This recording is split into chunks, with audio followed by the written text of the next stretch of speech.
Bienvenue à notre session qui s'intitule de la culture projet à la culture produit. Donc, voilà, je ne dis pas sur les sponsors. On est là.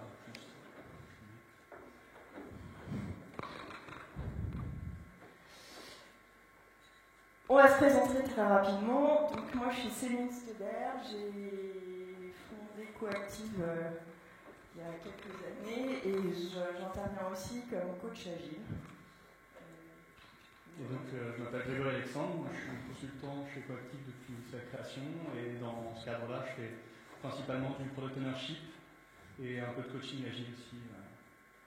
Voilà. Donc aujourd'hui, on a envie de vous parler de la culture projet et de la culture produit. L'objectif un peu de notre session, c'est justement de vous éclairer sur la différence entre les deux, de comprendre l'un et l'autre, de découvrir comment on peut, si vous en avez envie, aller vers de la culture produit et connaître un petit peu tous les obstacles que vous pouvez rencontrer si vous avez envie d'aller vers ça. Donc cette conférence, on l'a construite avec Grégory.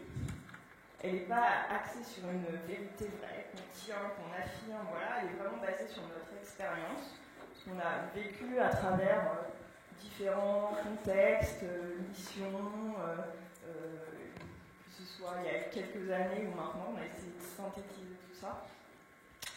Et voilà, il n'y a pas de... On ne sera probablement pas exhaustif dans notre manière de présenter les deux formes de culture, hein, parce que je pense qu'il y a autant de façons d'avoir sa propre culture qu'il y a d'entreprise. C'est vraiment, on pourra toujours en discuter si on a le temps après, mais voilà, juste, on n'est pas là pour exposer une vérité. On va vous raconter une petite histoire, l'histoire de... Je vais te prendre la petite gâchette. L'histoire de Banana Corp, qui est une entreprise qui a son QG à Los Angeles et une succursale à Bourg-en-Bresse. On m'a dit que c'était un petit peu phallique comme représentation, mais c'est pas du tout la culture d'entreprise pour le coup. Banana Corp, c'est la fameuse entreprise qui a créé la Banana Bounce. Je ne sais pas si vous connaissez, c'est une banane qui rebondit, tout simplement. Chez Banana Corp, il y a deux personnes qui vont nous intéresser pendant cette conférence. On a Céline, qui est chef de projet chez Banana Corp, et on a Grégory, qui est chef de produit chez Banana Corp. Ces deux personnes ont une particularité. Alors moi, ce que je pense, c'est qu'un bon produit, ça part d'abord d'une bonne gestion de projet.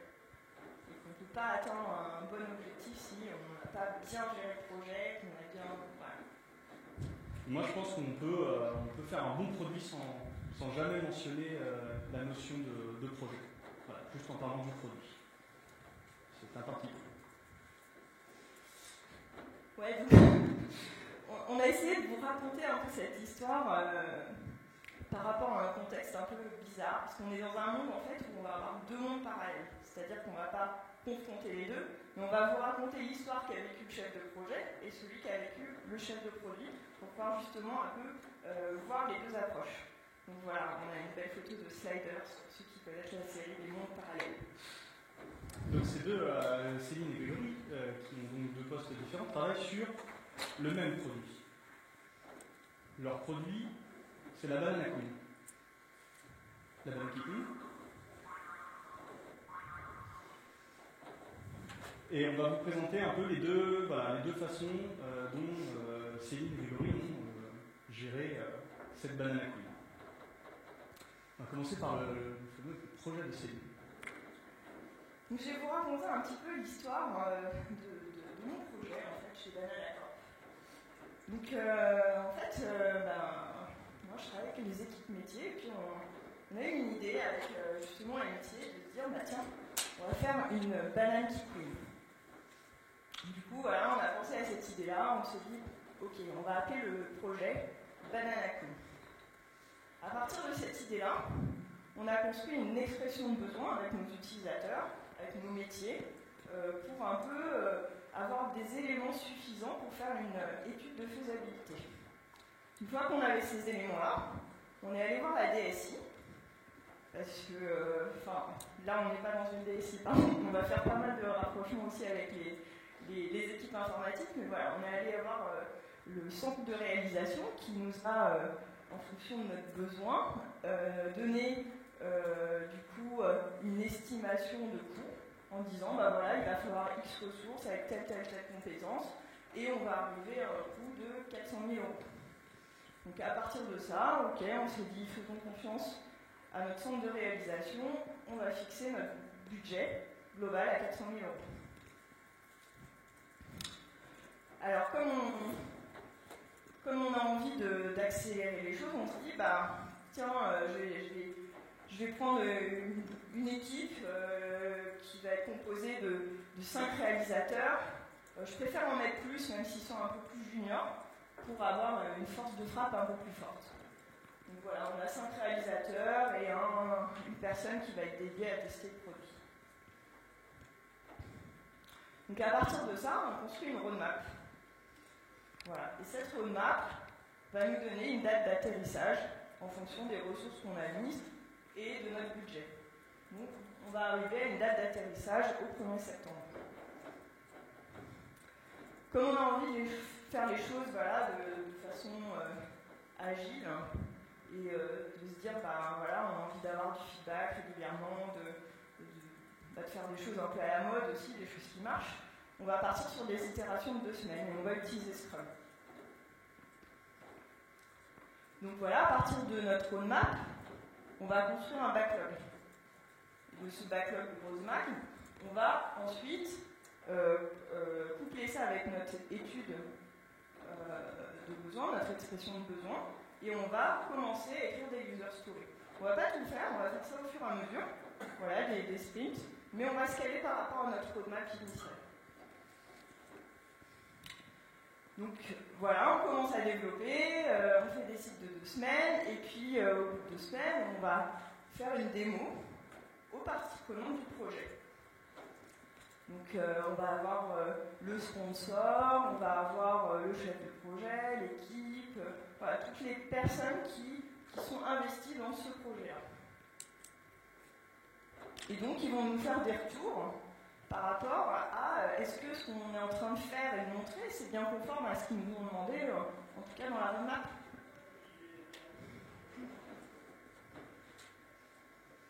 On a mis en place des indicateurs qui nous font dire, bah voilà, par rapport à notre estimation, ce qu'il nous reste à faire, bah voilà, on a un bon burn down, on a atterri à peu près à l'heure et donc on est bon. Donc je continue à vous raconter un petit peu la suite de cette histoire. Donc là on est 5 mois plus tard. On fait face à quelques imprévus, bah, on a un problème technique sur la banane.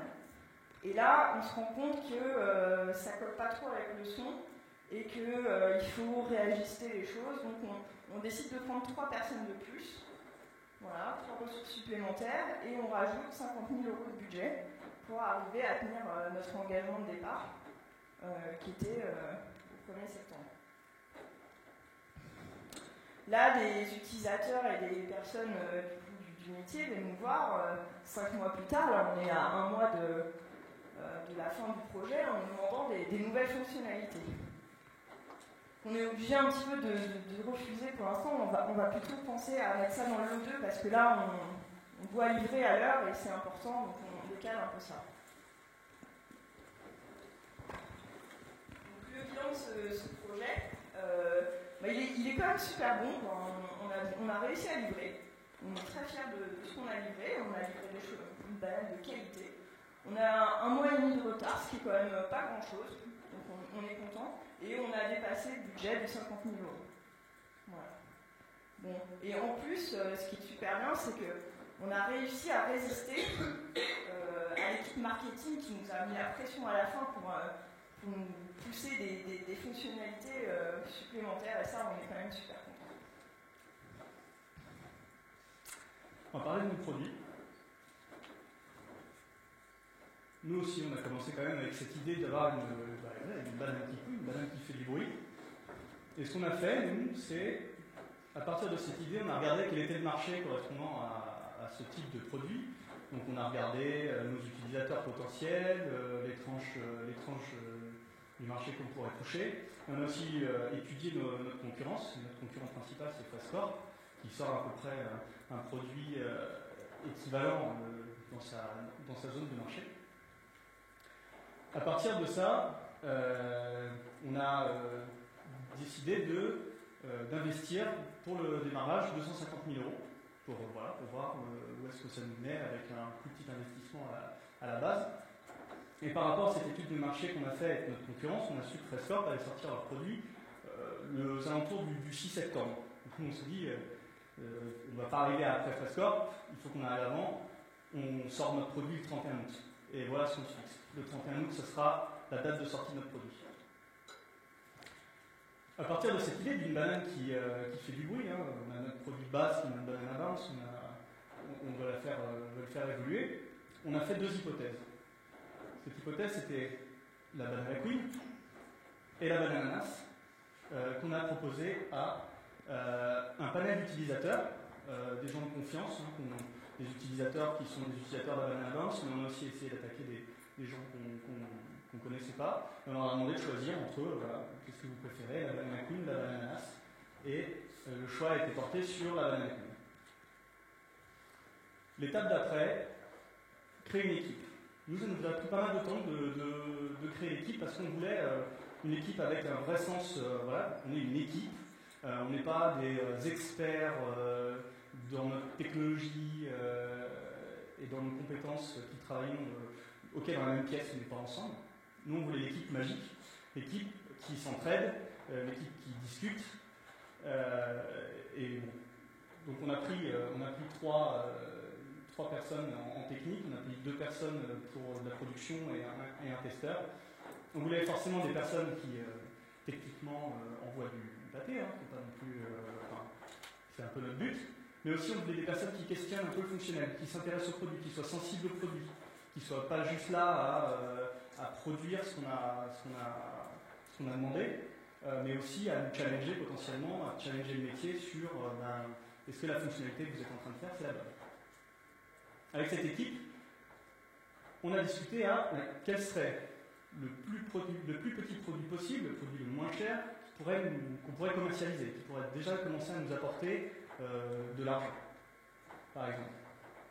On appelle ça le minimum viable product, donc le plus petit produit qui reste viable et commercialisable, donc le MVP. On a discuté de ça avec cette équipe et on est parti sur ce concept-là pour démarrer nos développements.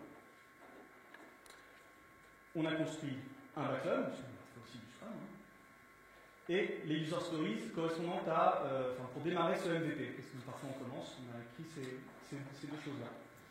On a livré toutes les 2 semaines, et toutes les 2 semaines, on faisait une démo avec des gens proches du produit, des commerciaux, marketing, mais aussi des gens de Banana Corp, plus largement, le test d'accueil, le gardien, pour avoir des retours d'utilisateurs au moins rapidement en interne chez nous, toutes les 2 semaines. Et tous les mois, on faisait avec un autre panel d'utilisateurs, encore une fois qu'on prenait au fur et à mesure en fonction du marché, pour obtenir du feedback.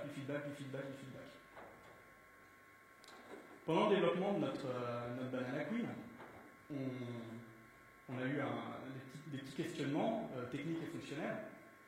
On s'est demandé quelle est notre capacité à faire sortir du bruit, quel type de produit, quelle est la qualité du bruit qui va sortir la Banana Queen, et surtout quel son sera le plus efficace auprès du public. On a construit 2 prototypes. On a décidé d'investir, on n'a pas investi non plus trop. Donc on a investi dans 2 prototypes qui sortaient de sons différents sur 2 enceintes qu'on voulait tester différentes. Et on a proposé à des utilisateurs qui ont choisi un des 2 modèles, celui du bas. Ça nous a permis 2 choses. Ça nous a permis déjà de vérifier que techniquement on était capable d'avoir un son de qualité qui sortait de notre produit, mais aussi de vérifier lequel était le plus efficace sur le marché. On a pu au bout d'un mois sortir notre MVP et de le sortir en bêta test en donnant 150 Banana Queen gratuitement à des utilisateurs sur le marché pour qu'ils puissent tester et nous faire des retours. Au bout d'un mois, on en est à 100 000 euros d'utilisation de l'investissement de départ, qui était de 250 000, je rappelle. Et on commence à parler de nous. Parce que les gens commencent à utiliser la Banana Queen. Au bout de 2 semaines, certains utilisateurs de cette bêta test nous font un retour, nous disent ouais, c'est sympa votre truc, mais au bout de 4 heures, le mec ne se met pas à faire remplir la Banana 4 heures, 4 heures d'utilisation cumulée, ça s'arrête, tout s'arrête, il n'y a plus de son, elle continue à rebondir, c'est déjà pas mal, mais il ne se passe plus rien. Ce qu'on a décidé, c'était d'inclure ça dans notre backlog. On a continué, on a fait le MVP, d'accord, mais la banane ne s'arrête pas au MVP. On a encore en vue le 31 août pour sortir la banane qu'il faut. Donc on a dû investir 10 000 euros pour corriger ce problème qui forcément était un peu bloquant si on voulait la commercialiser. Au bout de 3 mois, on a pu sortir notre première banane réellement commercialisable, parce que le MVP pour une test c'est bien, on a pu tester beaucoup de choses, mais ça ne suffisait pas non plus pour être vendu un peu plus largement.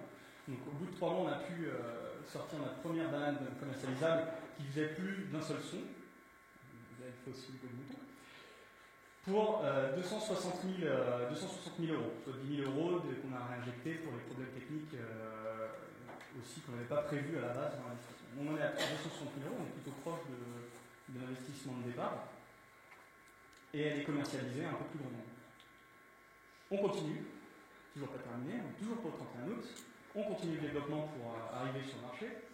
Frescorp, on apprend par le marketing qu'ils ont décidé de sortir une fonctionnalité majeure dans leur prochain produit qui rentre en concurrence directe avec le nôtre.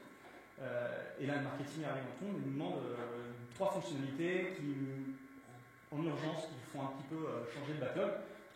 On prend. On construit au fur et à mesure, on prend. Le bilan de tout ça, c'est qu'au 31 août, on n'a pas senti qu'on était vraiment. Enfin voilà, on n'était pas dedans vraiment. Alors je dis pas qu'on était loin, parce qu'on n'était qu'à 2 jours. On a sorti la banane 2 jours. Le but était de faire une grosse sortie de notre produit. On a invité les médias, on a invité tout Banana Corp pour la sortie de notre Banana Queen, la vraie, celle qui était vraiment sur le marché et qui allait se produire en grand nombre. On a investi 400 000 euros. Mais si on a investi 400 000 euros, c'était quand même pour avoir la banane la plus adaptée au marché par les feedbacks, par les retours utilisateurs. On a investi plus que l'investissement de départ, beaucoup plus. Mais on a une banane qu'on sait efficace sur le marché. Aujourd'hui, on a continué. C'est pas parce qu'on a atteint la première sortie que le produit. Voilà, c'est pas grave. On a continué à la faire évoluer. On est aujourd'hui le 10 avril, je crois. Et on a rajouté encore des fonctionnalités. Et il faut savoir qu'aujourd'hui, notre banane, elle chante.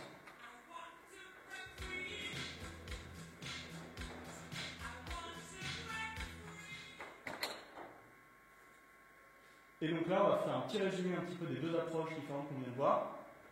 Pour un peu se prendre un petit peu de recul sur ce qu'on vient de. C'était intense, je sais.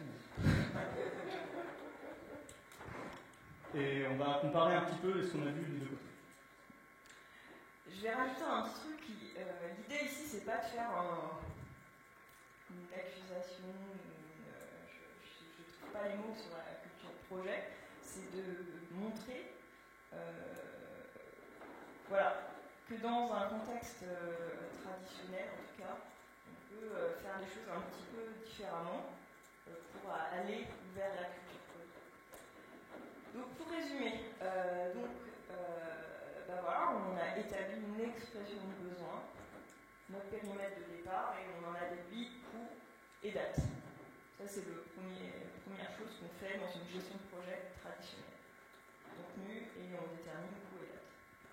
Dans la gestion de produit, on va définir un investissement de départ, une date de sortie par rapport au marché, et là-dessus, on va construire un backlog et une user stories.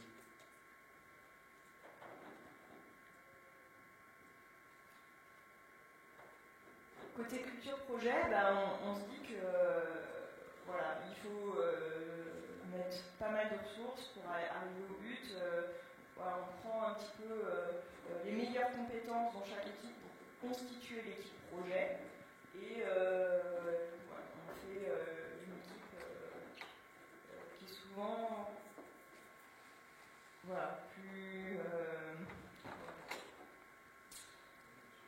où il y a plus de ressources, mais il y a moins de... Enfin, on prend moins de temps, on va dire, de faire que cette équipe devienne une équipe.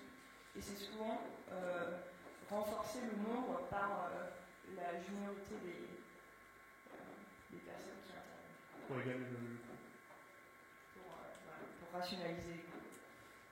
Dans la culture produit, on va prendre le temps de prendre une équipe qui fonctionne ensemble, qui a ses compétences techniques qu'on cherche, mais aussi l'intérêt du fonctionnel, l'intérêt pour le produit pilote. Donc, quand on fonctionne en agile, en tout cas au niveau de la partie construction, ce qu'on fait, c'est qu'on fait des itérations toutes les semaines, 3 semaines, un mois, peu importe. Mais en tout cas, ce qu'on valide, c'est est-ce qu'on est bien conforme à notre roadmap, à notre besoin initial qu'on a construit avec les équipes, enfin l'équipe projet du départ. De l'autre côté, on va avoir des itérations qui vont servir surtout à chercher à améliorer et à apporter des choses au produit. On n'a pas de plan à long terme. Donc on dit que chaque itération est censée apporter un plus au produit. Donc, côté équipe projet, ce qu'on fait, c'est qu'on a une équipe projet. Et les démos sont faites à cette équipe projet. C'est-à-dire que ce qu'on valide, je vais peut-être redire la même chose que tout à l'heure, c'est voilà, on a établi des fonctionnalités au début, même si on construit de façon itérative, ce qu'on va valider à la démo, c'est est-ce que c'est bien la user story qu'on a écrite, est-ce que c'est bien conforme à ça. Et vu qu'on vérifie ça, on n'est pas obligé de. Enfin, on est centré sur les personnes qui sont directement liées au projet qu'on est en train de faire. On est sur les parties prenantes. Et comme on intègre très tard les vrais utilisateurs dans ce circuit-là, souvent on a les demandes importantes qui arrivent tard dans le projet. Souvent on fait de la réalisation agile, mais on oublie d'intégrer à la fois les équipes marketing et à la fois les équipes QA, de test, ou les utilisateurs finaux sur la partie vraiment validation du produit. Du coup, ce qu'on se rend compte, c'est que très tard, les demandes arrivent très tard et qu'on a du mal à les intégrer sur la partie roadmap qu'on avait définie au départ. On va au contraire, dans la culture produit, élargir le champ et comme vous l'avez vu, on a des panels utilisateurs, on s'appuie sur les ressources qu'on a en interne et près du produit, oui, mais on va aussi essayer d'aller attaquer ce qu'il y a ailleurs pour récupérer le mot-clé, le feedback, quoi.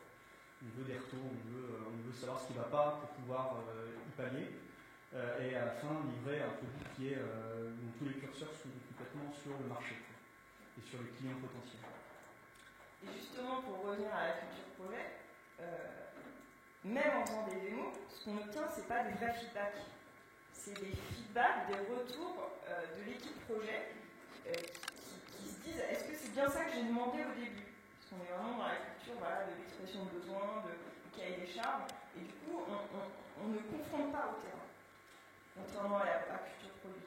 L'idée, c'est vraiment de dire ok, je mets des utilisateurs, ils vont tester sur le terrain, et pas c'est pas une démo, c'est on donne le produit et on l'utilise.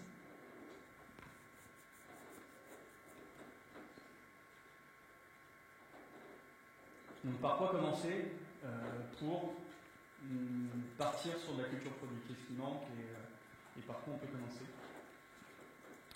On peut commencer par définir la valeur et essayer d'exploiter cette valeur. Mais Greg, attends, c'est quoi la valeur c'est super dur à identifier cette valeur. Comment tu fais? Identifier la valeur, c'est vrai que c'est toujours une phase assez compliquée, savoir quelle est la valeur de mon produit, qu'est-ce que ça signifie valeur. On parle souvent de valeur business dans les confs ou même quand on vous explique l'agilité, le Scrum, ce qu'on va apporter de la valeur business. C'est quoi la valeur? La valeur, ça dépend complètement de votre contexte d'entreprise. Pour certains, la valeur, ça va être ce que l'on rapporte financièrement. Finalement, on rapporte quand même souvent à l'argent que ça rapporte. Hein. Mais des fois, il y a des fonctionnalités dont on dit qu'elles ont de la valeur, non pas parce qu'elles rapportent directement de l'argent, mais parce qu'elles vont améliorer la notoriété du produit ou qu'elles vont aussi prévenir un problème potentiel qu'on aura plus tard.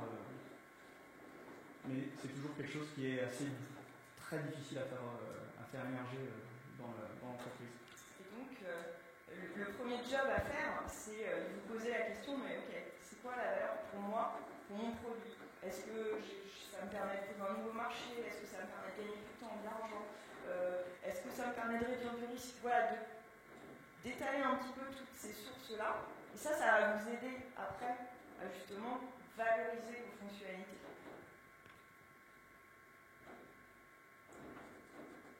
Communiquer, le pourquoi, le pour qui, le quoi et le comment du produit auprès des équipes, que ce soit au niveau du métier, du sponsoring ou au niveau des équipes de développement. Enfin, en tout cas, il faut que toutes les personnes qui travaillent sur ce produit comprennent et savent expliquer et répondre à ces questions.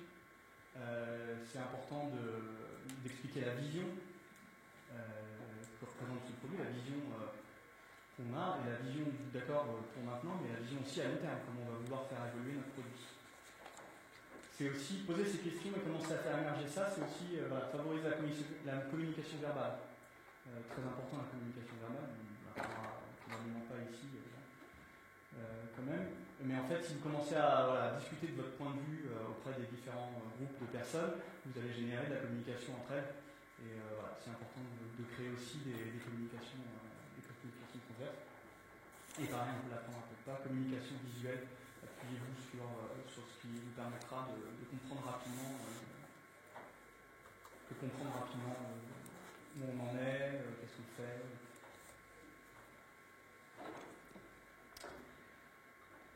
Quand j'accompagne les équipes, moi ce que j'entends toujours, c'est me dit c'est lui, t'es bien gentil, mais réunir tout le monde, on n'a même pas démarré le projet. Tu veux que j'ai construit mon équipe avant de démarrer le projet, mais je ne sais rien, je ne sais pas quelle compétence je vais avoir besoin, voilà. Donc c'est compliqué, et puis en plus ça coûte très cher, parce que on va prendre 2-3 jours avec tout le monde, voilà, Donc ça c'est vraiment ce qu'on dit quand on travaille sur la vision de projet. En plus, ça fait peur parce qu'on est un peu dans l'inconnu, on n'a pas construit tout, donc ça est dur de communiquer exactement à l'équipe ce qu'on veut parce que on a une vision qui est un peu floue, mais on va avancer petit à petit, et donc c'est pas facile. Créer la product room. Qu'est-ce que la product room? Non, c'est essayer de rassembler les acteurs du produit dans un même espace pour créer une relation directe. Si vous les mettez si vous avez la possibilité de le faire mais que vous ne le faites pas, c'est dommage. C'est bien d'avoir des gens qui sont côte à côte et qui travaillent ensemble tous les jours. En fait, l'idée c'est vraiment de créer un espace dédié au produit. On va pouvoir trouver toute l'information, justement le management visuel. On va pouvoir trouver les objectifs, on va pouvoir trouver qui travaille sur quoi, qui sont les interlocuteurs. Tout à l'heure, Greg parlait de la communication verbale. C'est un des freins majeurs quand on rencontre un problème sur un projet, c'est qu'on ne sait pas à qui s'adresser. On ne sait pas à qui poser la question. Et déjà, rien d'identifier ça sur la partie vision, que tout le monde puisse passer un peu de temps ensemble, ça lève ce frein-là, parce qu'on a fait un moment de rencontre et de partage entre toutes les parties prenantes du projet. Et ça aide vraiment à j'ai un problème, je pose une question et j'y vais. Et du coup, la product room, c'est vraiment dire ok, c'est quoi mes objectifs? Et pouvoir toujours se raccrocher à ça. Où on en est, ce qu'on va. Vraiment créer un espace dédié. Mais Oui, mais. Je sais pas si ça va aller dans cette section-là. J'ai entendu un truc hallucinant il y a quelques jours. Je suis allée voir un client et il me dit Céline, t'es bien gentil, mais attends, ça veut dire que mes développeurs, ils vont parler à mes clients. Mais c'est hallucinant, mais ils sont pas capables de parler à des clients. Attends, nous on a une équipe de commerciaux qui fait ça. Moi, ça m'a halluciné. Et ce que je me rends compte, c'est qu'on a souvent cette difficulté-là. C'est-à-dire qu'on prend les développeurs ou les réalisateurs pour notre contexte pour des geeks qui sont enfermés derrière leurs ordinateurs. La plupart des réalisateurs des développeurs aujourd'hui sont des ingénieurs donc qui ont cette capacité d'analyse, de communication, et on les enferme dans un stéréotype. On se dit, ah non, c'est des geeks, on va surtout pas les mettre en face des clients. Et voilà, j'aimerais envie de partager ça avec vous parce que ça m'a un petit peu révolté. Voilà.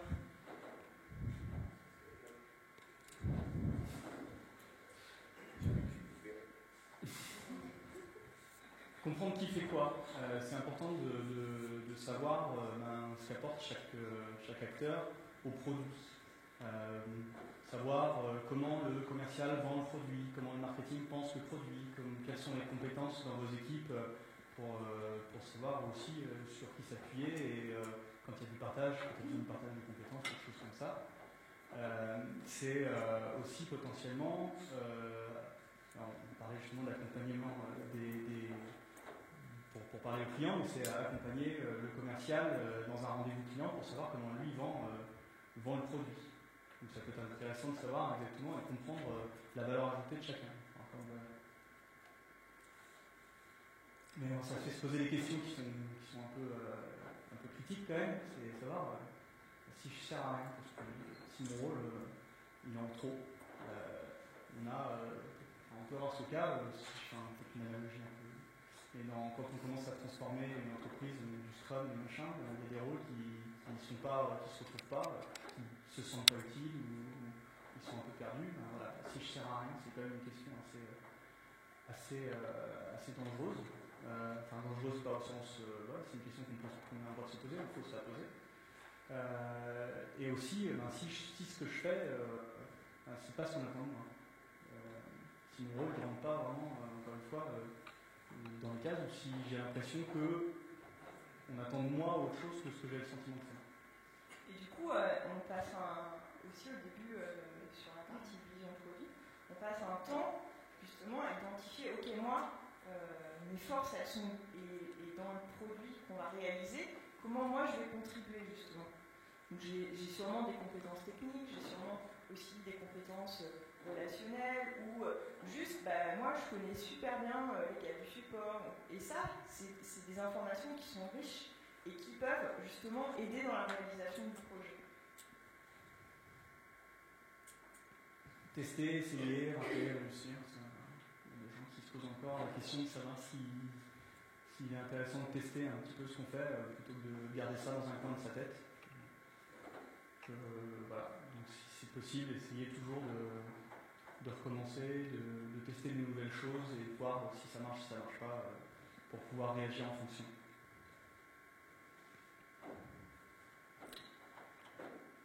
Les difficultés qu'on rencontre pas mal quand on a un mode qui fonctionne de façon agile, c'est ok, on dit la culture du droit à l'erreur, voilà, mais bon, rater, c'est connecté à l'échec, c'est quelque chose de pas facile, donc il faut créer un environnement qui est favorable à ça. Et si on ne rate pas, quelque part, ça va être souvent qu'on ne se confronte pas aux vraies choses, au terrain, et qu'on n'est pas dans une dynamique où on va apprendre des choses. Parce qu'on apprend beaucoup plus de ses erreurs que de ses succès. Donc il faut des succès, mais il faut aussi oser confronter les choses, échouer et dire ok, c'est pas grave, c'est juste quelque chose qui va me permettre d'améliorer et de rebondir. Dans notre exemple du problème technique, on l'a confronté, on l'a filé à 150 utilisateurs et ça n'a pas marché. Mais au moins, ça nous a permis, sur un panel réduit, d'avoir un vrai feedback, voilà, de pouvoir s'ajuster avant de commercialiser. Donc si on peut se confronter à essayer de tester ou quoi, je sais très bien où on va, donc il n'y a pas besoin de vérifier les choses, quoi. Mais dans le bon sens, je le sais. Sensibiliser l'équipe au produit, on en parlait, donc une équipe qui est sensible au produit, ça aussi demande potentiellement à sensibiliser l'équipe à ce qu'elle est en train de faire. C'est quand même important qu'elle sache pourquoi elle le fait, et encore ce qu'on disait tout à l'heure, pourquoi, pour qui, ça permet quand même qu'elle se pose les bonnes questions, à accepter le point de vue de l'équipe, au même titre, c'est de se dire que c'est l'équipe qui connaît mieux son outil, et qu'elle peut potentiellement vous lui donner une fonctionnalité, elle peut la remettre en question. C'est intéressant qu'elle la remette en question et qu'elle se dise oui, mais moi j'ai peut-être une solution moins chère ou plus appropriée, ou si tu fais ça, qu'est-ce qui va se passer, et voilà. Donc il faut amener cet environnement de questionnement perpétuel même au niveau de la fonctionnalité vers l'équipe. La problématique qu'on rencontre régulièrement, c'est que souvent, souvent les PO, je ne sais pas si vous avez vu la conf tout à l'heure à 14h sur la différence entre le product management et le PO.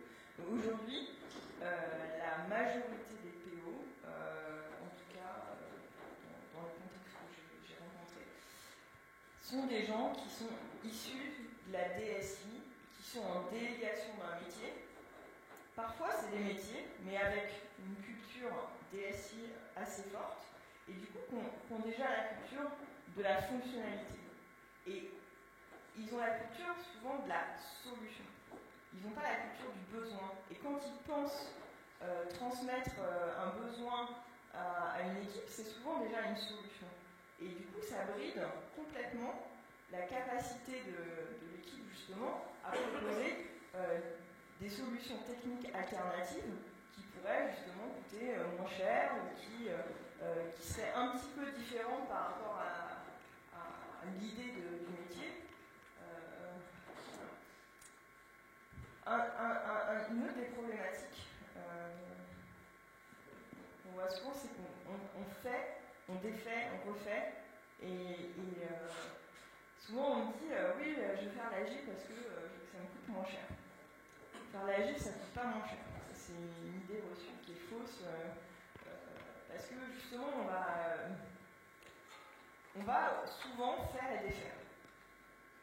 On ne va pas penser tout dès le début, on ne va pas construire notre architecture dès le début, on va penser sur quelque chose d'émergent, même si on va penser globalité, cohérence du système, mais on va refaire. C'est à la fois frustrant pour les gens qui développent, l'équipe de réalisation, mais c'est aussi frustrant pour le métier parce qu'ils ont l'impression de payer deux fois. Quoi. Mais c'est ça qui fait qu'après, le produit, c'est le bon produit pour les utilisateurs, c'est celui qui apporte de la valeur.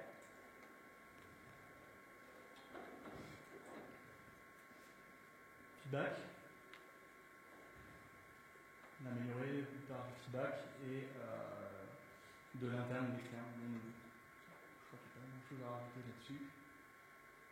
Mais il y a un risque quand même de présenter un produit en démonstration auprès d'un large public en cours. C'est cette peur de montrer quelque chose qui ne va pas marcher. Je trouve que même dans une équipe qui fonctionne bien, il y a toujours une préparation, surtout pour le libre. Si on a juste à présenter au product owner, il y a ce risque de dire j'ai pas suivi mon engagement, voilà. Mais quand on commence à ouvrir, je sais pas moi, tous les commerciaux, le top management et des utilisateurs encore, si on sensibilise aux utilisateurs, montrer quelque chose qui n'est pas terminé, ça fait vraiment peur. Quoi. Mais donc il faut se dire, faut vraiment sensibiliser sur le fait de dire c'est en cours. Je vous ai parlé de l'équipe projet tout à l'heure, et pour moi c'est une différence fondamentale entre faire une démo avec un feedback qui vient du terrain et un feedback qui vient de l'équipe projet. Régulièrement dans les sprints, on fait la démo peut-être aux sponsors, ça va être un panel très réduit, ça va être que des gens qui sont impliqués dans le projet et donc souvent qui l'ont pensé dès le démarrage du projet. Je suis vraiment focus là-dessus parce que pour moi c'est une des grosses problématiques qu'on a aujourd'hui. qu'on n'a pas cette confrontation au terrain. On a, et souvent, comme le dit Greg, quand on ne veut pas montrer un truc pas fini à nos clients, et on n'ose pas, donc on attend, et puis finalement on rentre dans un espèce de tunnel avec eux, même si on a l'impression d'itérer avec d'autres personnes en interne. On le disait tout à l'heure, accepter de faire et refaire, notamment sur les équipes de développement, c'est toujours difficile. On a le réflexe d'essayer de faire une construction. J'essaie de l'informatique, donc on essaie de faire de l'analogie. Construire quelque chose qui s'adaptera assez facilement et qui permettra plus tard de faire des évolutions rapides. Des fois, il y a peut-être aussi la possibilité de faire quelque chose qu'on sait qu'on peut retirer pour refaire pousser derrière. Et donc il y a le KISS, je ne sais pas si vous connaissez l'acronyme, Keep It Simple and Stupid. Voilà. Mais voilà, ce que je disais, c'est pas forcément naturel, sur cette volonté de se dire, si c'est bien gentil de me faire faire du travail pour rien, c'est quand même pas pour ça que je suis là. Quoi. Moi je trouve qu'une bonne équipe de réalisation, c'est une équipe qui est capable de faire KISS, justement. C'est plus complexe de faire simple que de faire compliqué. Quoi. On a envie de penser à tout.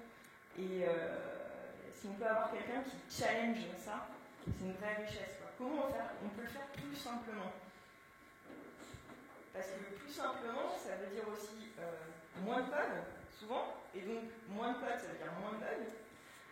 Et plus stupidement, ça veut dire que si un jour je m'en vais du projet et qu'il y a quelqu'un d'autre qui va le lire, ce code, je suis repartie dans le développement. Non, mais c'est vrai, on va rester là-dessus. Ça veut dire que mon code va être accessible, facilement lisible. Et c'est pour ça que ces deux notions-là, elles sont hyper importantes. Pouvoir livrer vite et sans négocier la qualité. Souvent, on dit oui, on verra l'intégration continue, on verra plus tard, les tests, on va essayer de les construire au fur et à mesure. Mais bon, si de toute façon, on a notre release dans 3 mois, ou si on prend un peu de temps pour être capable de livrer vite, c'est pas très grave. Pour moi, la capacité à livrer vite, c'est la capacité à pouvoir montrer aux utilisateurs. C'est la clé de voûte, quelque part, de tout ça. Donc, la qualité et la capacité à livrer vite. La qualité, pourquoi? Parce que on va montrer à des clients qu'on n'a pas envie de refaire pour rien et qu'il faut intégrer un petit peu à la ligne en construisant en mode zéro défaut dès le départ. Mais ça vient pas tout seul. Ce n'est pas une formule magique, c'est quelque chose qui se construit, qui prend du temps. Et c'est pour ça qu'il faut investir au début du projet là-dessus. À la fin, quand l'équipe projet est dissoute, le projet il passe au support et puis on perd toute la connaissance et là on se dit tiens, il y a plein de bugs, qu'est-ce qu'on fait pour réparer les choses? C'est dès le départ du projet qu'il faut construire ça. Forcément, c'est de l'investissement pour monter les usines de développement, il y a l'intégration continue, tout ça a un coût, donc ça peut freiner aussi, ça peut être bien. Et il y a donc savoir livrer vite, c'est savoir tester vite, donc c'est faire des tests, c'est passer du temps là-dessus plutôt que d'essayer de faire évoluer le produit. Et c'est des choses que je pense qu'on peut rencontrer sur des équipes produits qui ont donc cette sensibilité, qui pensent que le produit, il faut le faire avancer, qui s'intéressent à ça, mais voilà, le test, c'est pas forcément directement corrélé. On peut avoir des équipes qui sont complètement dans la culture produit, qui pensent en tout cas l'être, et qui se disent que le test, ça reste une perte de temps. Bon, une meilleure équipe possible, on en parle encore. C'est cette équipe qui est au même endroit, physiquement et mentalement. Souvent, là j'ai pris la notion de on met plus de ressources, on prend des juniors, mais ça arrive aussi de dire on prend des experts, c'est les meilleurs dans ce composant-là, mais ils sont incapables de travailler entre eux parce que ça arrive hyper régulièrement. Et des fois, il suffit juste d'une personne qui est moins bon techniquement, mais qui va apporter cette capacité à faire du lien, à faire de la relation dans l'équipe. Et Et c'est juste fondamental en fait. Ça marche, tirer tout le monde, des fois on voit moins le côté expertise, mais ça amène un vrai plus. Ce vrai plus, ça s'appelle l'intelligence collective.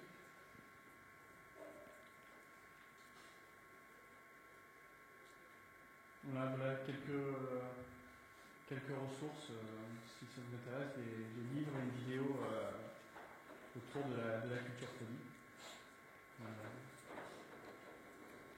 On est la dernière scène avant la question. Très bien. Non, on change un peu le plan. Hop. En fait, l'idée de cette course, c'est de dire, ok, aujourd'hui, la DSI, c'est considéré comme centre de coût. Voilà, on a des projets et on a des coûts et on fait des budgets.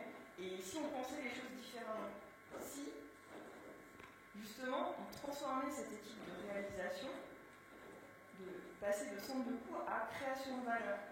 On ne parle plus de budget, on parle d'investissement. Pourquoi ? Parce que l'investissement, il se rentabilise. Voilà, ce qu'on cherche en investissement, c'est de générer de la valeur. Et donc, ce qu'on veut notre équipe, c'est plus une équipe de coût, mais c'est une équipe qui génère de la valeur. Et ça, c'est quelque chose aussi qui est fondamental dans l'approche produit. On joue sur les mots, mais c'est des mots qui sont importants. Soit on investit, soit on a des coûts. Et voilà.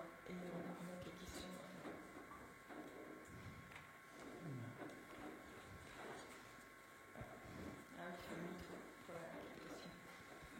Je vais revenir sur le sens de l'équipe produit, comme vous l'entendez. Je vais aborder autre chose en fait.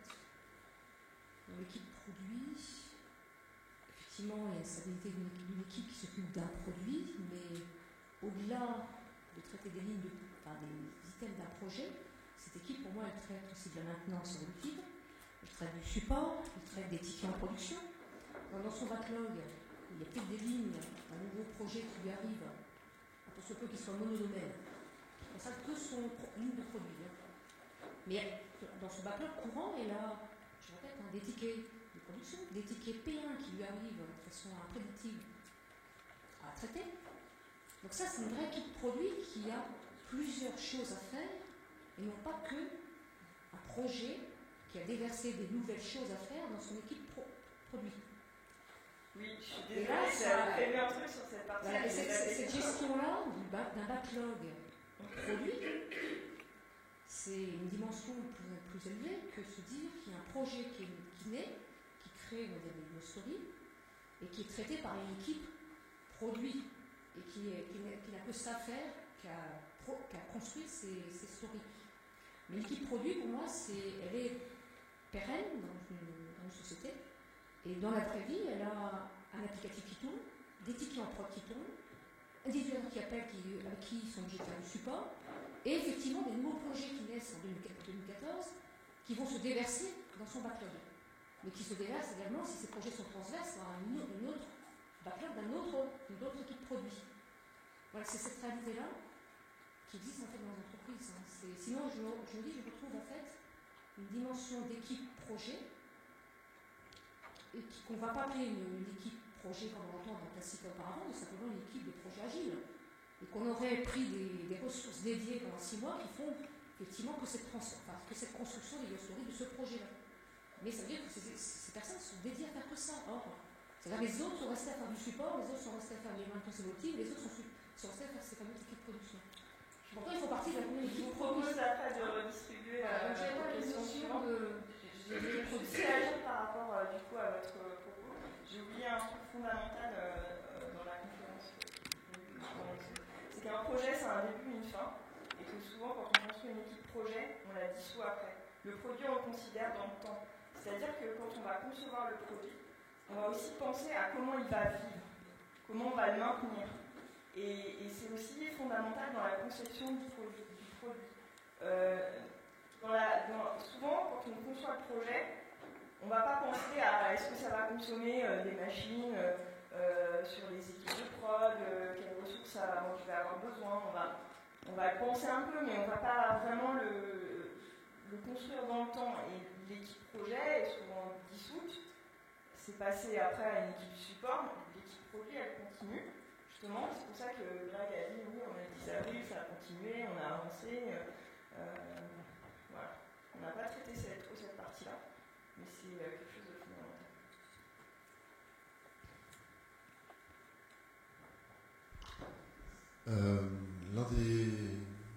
Le premier élément qui me paraît sur le chemin critique de changement de culture, c'est l'un des premiers slides qui disait nous on commence par mettre 250K sur la table. Et je me demandais si oui, comment est-ce que vous avez déjà participé à ce choix du mec qui fait un chèque qui mise 250K, parce qu'en fait là on peut difficilement parler d'investissement puisqu'on a fait une étude de marché. On n'a rien dimensionné, mais on estime, par je sais quel moyen, c'est ça ma question, que 250K, ça a de bonnes chances de nous rapporter au moins autant, et si je les perds, j'aurais fait un choix stratégique sur le marché que j'aurais perdu, mais j'en ferai d'autres. C'est pas trop cher, je peux le perdre celui-là pour en gagner sur. Est-ce que vous avez déjà contribué à une telle posture d'un mec qui les a les 250K pour démarrer une équipe différente? Et comment on fait ça? Alors oui, justement on travaille aussi avec des éditeurs de logiciels qui eux ont une approche produit, contrairement à des DSI qui sont plutôt dans des approches projet. Et donc comment on fait pour aborder ça? Justement on essaie de se dire c'est quoi l'investissement que je suis prêt à perdre. Voilà. Qu'est-ce que je suis prêt à perdre? Zéro valeur. Et ça on a fixé justement la limite haute du chèque. Et après, on va étudier le ROI. Comment on va générer des sous? Donc, Greg en a parlé tout à l'heure, on travaille pas mal avec le business canvas. Donc, on va étudier le marché, comment on va commercialiser le produit, qui vont être nos partenaires, les utilisateurs clés. Donc, on fait une vraie étude de marché en pensant le produit dans sa globalité.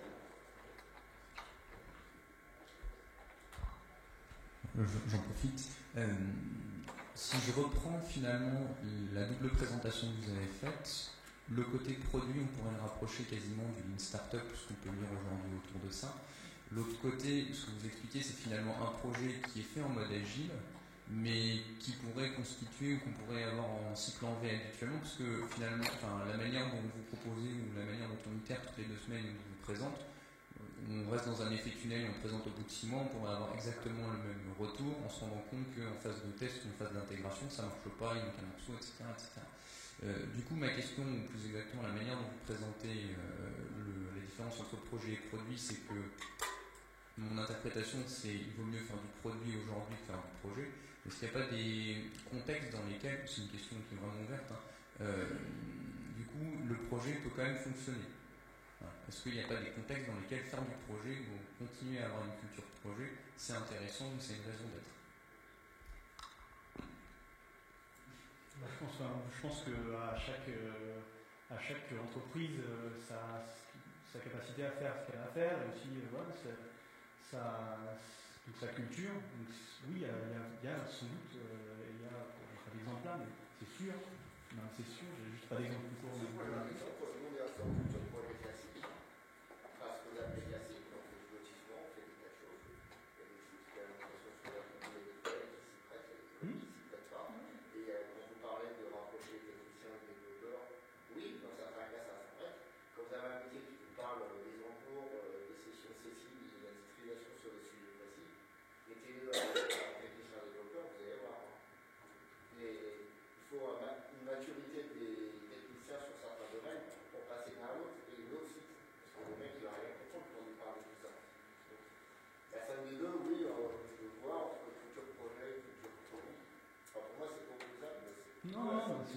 Non, il y a des contextes où ça marche très bien.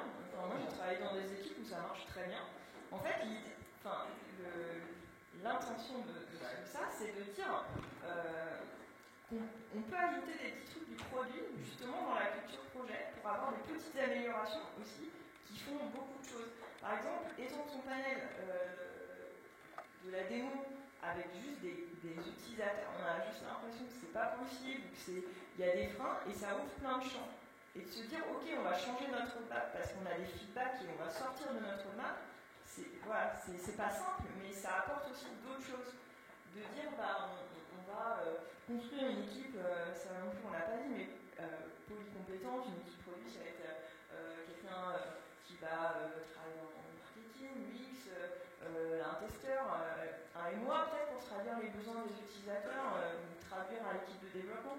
C'est de dire, ok, une équipe, c'est pas une compétence, c'est justement une multi-compétence, et ça permet justement de réaligner les choses et d'avoir ce qu'il faut là où il faut, et d'utiliser cette force pour atteindre un objectif commun.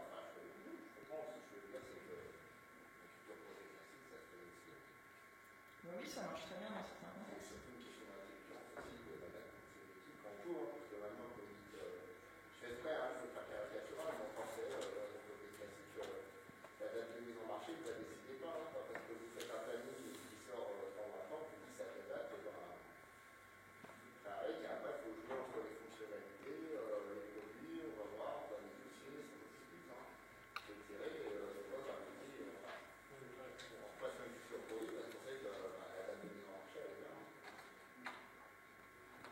Bon, le temps est écoulé. Ce que je vous invite, c'est. Ben là, On peut peut-être prendre une dernière question. Non, je crois que oui. Non, c'est fini. Je crois que c'est fini. Mais on est dispo, on a le. Voilà, c'est marqué sur le maillot, et on sera très heureux de répondre à vos questions.